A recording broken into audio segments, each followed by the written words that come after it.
Registro de tránsito, ARC-3. Distancia, 8.6 años luz.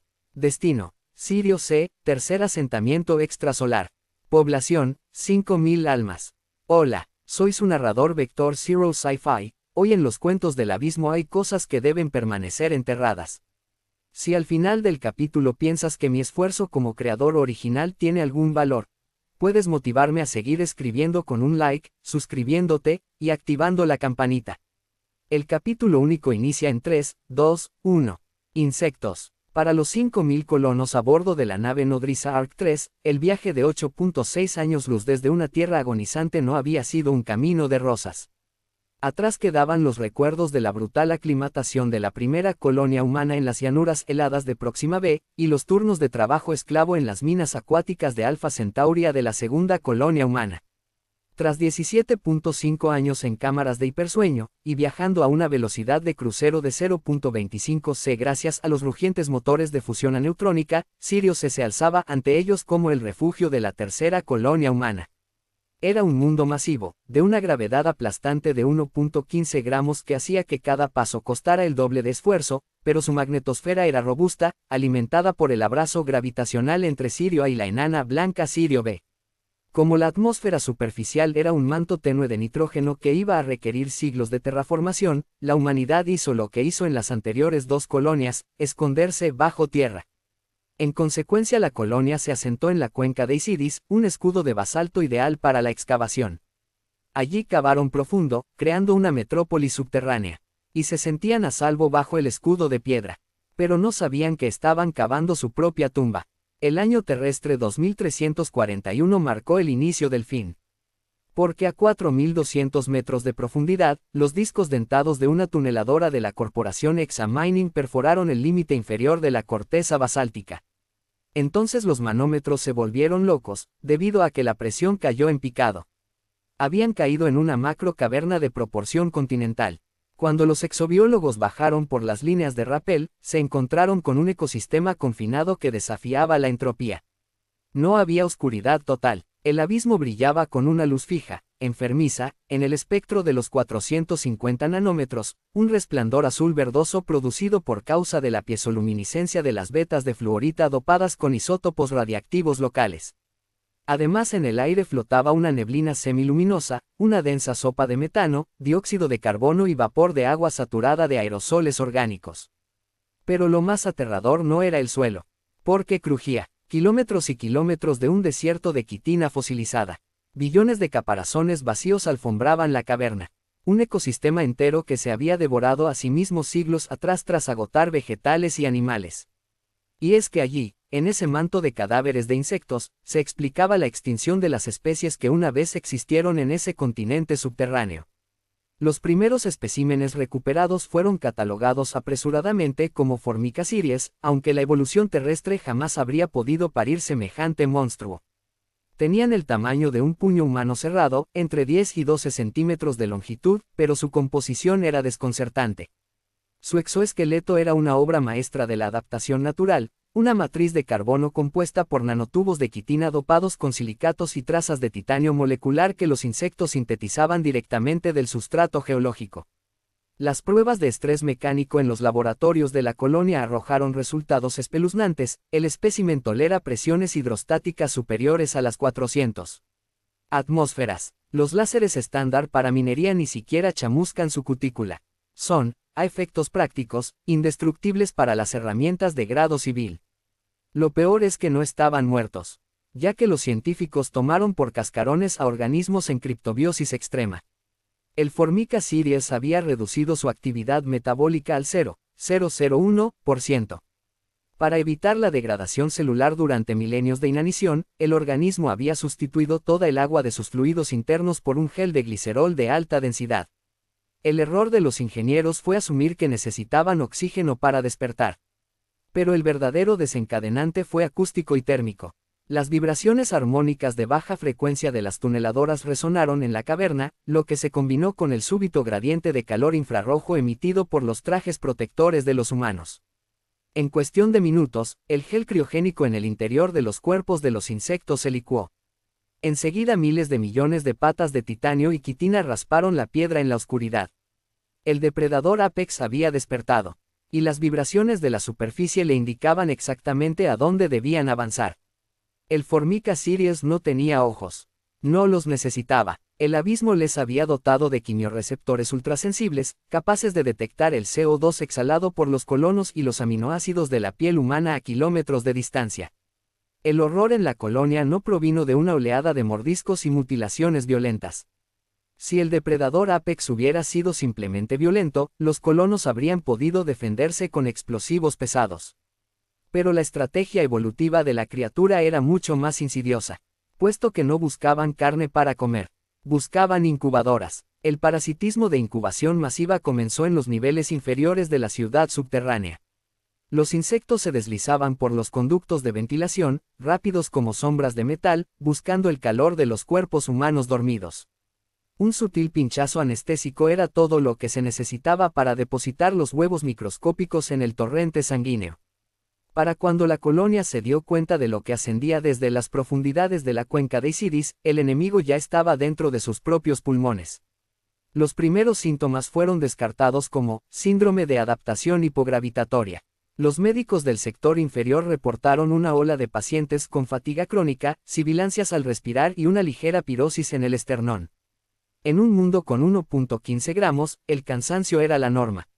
Sin embargo, las placas de rayos X revelaban sombras difusas en el árbol bronquial. Los radiólogos pensaron que se trataba de acumulación de polvo de basalto ricamente mineralizado. Pero no era polvo, eran racimos de microhuevos, protegidos por una película mineral que el sistema inmunitario humano era incapaz de reconocer como extraña. El torrente sanguíneo, cargado de oxígeno y glucosa, aceleró el ciclo biológico del Formica Sirius a una velocidad catastrófica. Lo que en el subsuelo congelado tomaba décadas, en el calor de un pulmón humano tomó apenas 72 horas. Informe médico, sector inferior. Paciente, Ing. Marcus Vance. Síntomas: disnea aguda, arritmia, temperatura interna de 41 grados C. Nota: los sedantes no reducen los espasmos torácicos. El esternón cruje. El horror estalló en el comedor central del nivel 4. El primer brote no fue silencioso, fue una explosión de violencia biológica. El esternón de los infectados no se rompió hacia adentro, sino que estalló hacia afuera bajo la presión de cientos de larvas que ya habían desarrollado sus mandíbulas de quitina y titanio. Las larvas, del tamaño de larvas de avispa pero con la densidad del metal, no buscaban alimentarse del huésped, ya lo habían hecho, buscaban la libertad. La atmósfera de la colonia, saturada del dióxido de carbono de 5.000 humanos concentrados en un espacio cerrado, actuó como un faro químico hiperestimulante. Los insectos juveniles escarbaron los músculos intercostales, perforaron las tráqueas y emergieron en masa por las bocas y torsos abiertos de los colonos en agonía. El protocolo de cuarentena de la corporación Exa Mining demostró ser una broma cruel diseñada para riesgos industriales, no para pesadillas evolutivas. El gobernador de la colonia ordenó el sellado hermético de los sectores inferiores mediante mamparos de aleación de tungsteno de 20 centímetros de espesor. Pero fue inútil. El Formica Sirius no necesitaba abrir las puertas. Las hordas adultas que ascendían desde abajo, guiadas por las alarmas acústicas de baja frecuencia que resonaban por los pasillos, se unieron a las oleadas de recién nacidos. Al descubrir que las mamparas bloqueaban el flujo de CO2, los insectos utilizaron sus extremidades dopadas con silicatos y trazas de titanio.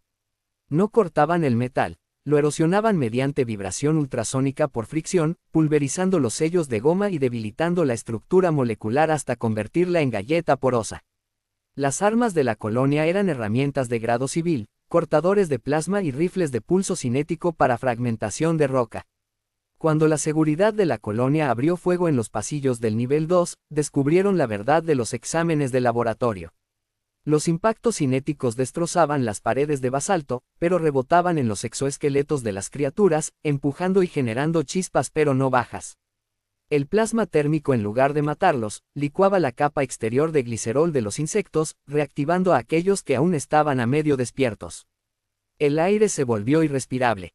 El sistema de ventilación, ahora infestado, comenzó a bombear una mezcla de gases de la caverna inferior mezclada con el olor a hierro de la sangre evaporada y el ácido fórmico que las criaturas secretaban para marcar sus rutas de caza. En las últimas horas de la colonia, el pánico se desplazó hacia la superficie. Los pocos cientos de supervivientes que quedaban corrieron hacia los hangares de la cuenca de Isidis, buscando las lanzaderas de evacuación para regresar a la Ark 3, que aún orbitaba pacíficamente Sirio C. El capitán de la flotilla de escape inició la secuencia de ignición de la primera lanzadera. Las vibraciones de los motores de despegue fueron el último error de la humanidad en ese planeta. El suelo de la cuenca de Isidis, el blindaje de basalto que creían que los protegía, se resquebrajó. Las vibraciones de la lanzadera atrajeron a millones de especímenes a la superficie simultáneamente. Emergieron por las toberas de escape, taponando los propulsores con sus cuerpos indestructibles a la presión y al calor. La lanzadera estalló en la plataforma en una bola de fuego de fusión que iluminó el cielo de nitrógeno de Sirio C, sin conseguir causar gran daño a la masa de insectos.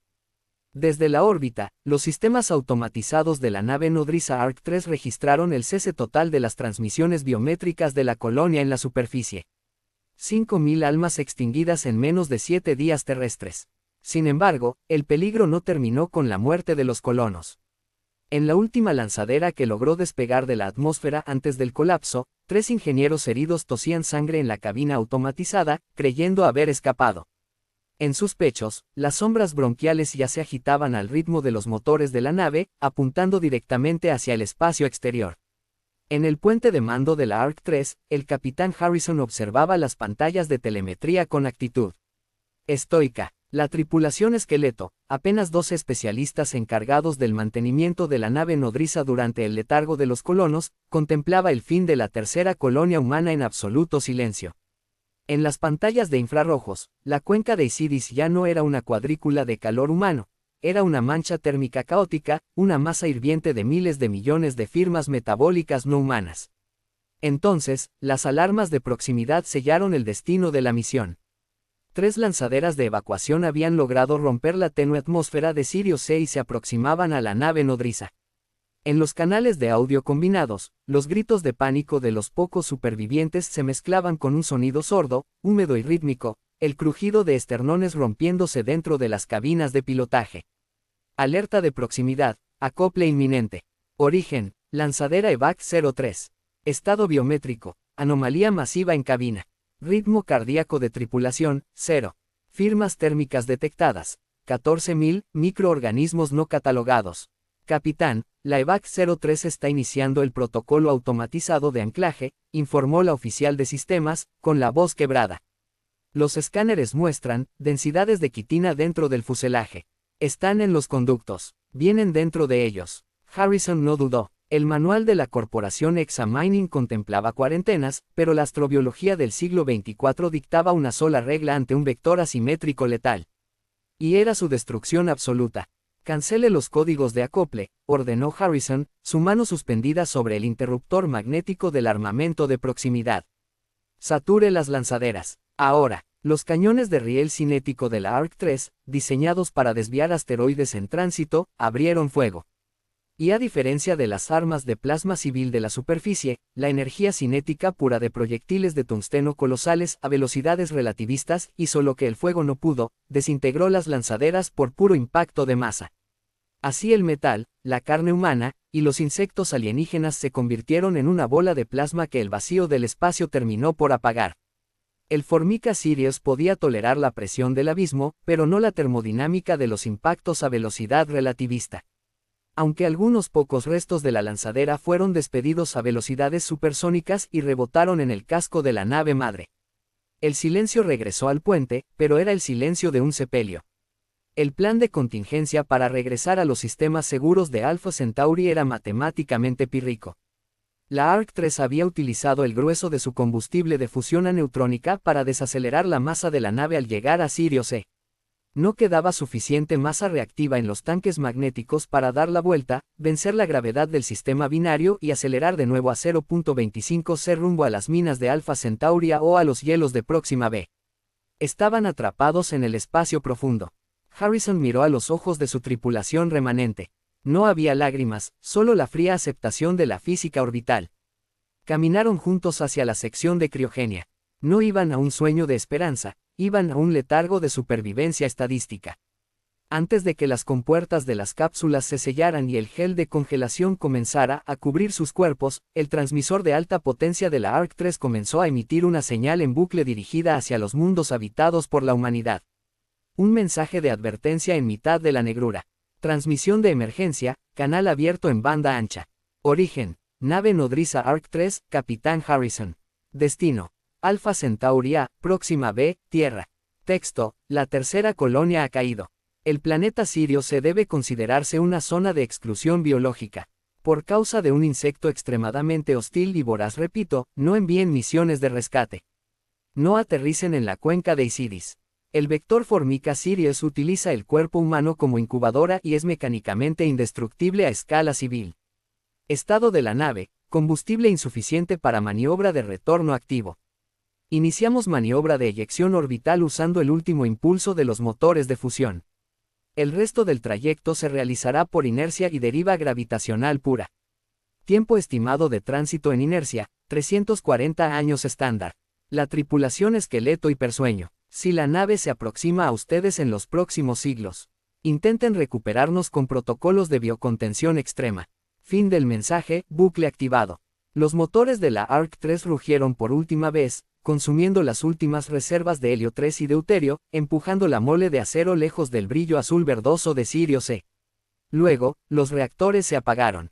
La nave se sumergió en la oscuridad total, convirtiéndose en un gigantesco ataúd de metal que avanzaba por el vacío interestelar por pura inercia. Un fantasma de la Tierra regresando a casa a paso de tortuga. Pero en el silencio de las bodegas de carga inferiores, donde el frío del espacio aún no había penetrado por completo, un levísimo, casi imperceptible crujido de quitina resonó dentro de una tubería de ventilación rota. La lanzadera había sido destruida muy cerca de la nave madre y un sobreviviente la había alcanzado.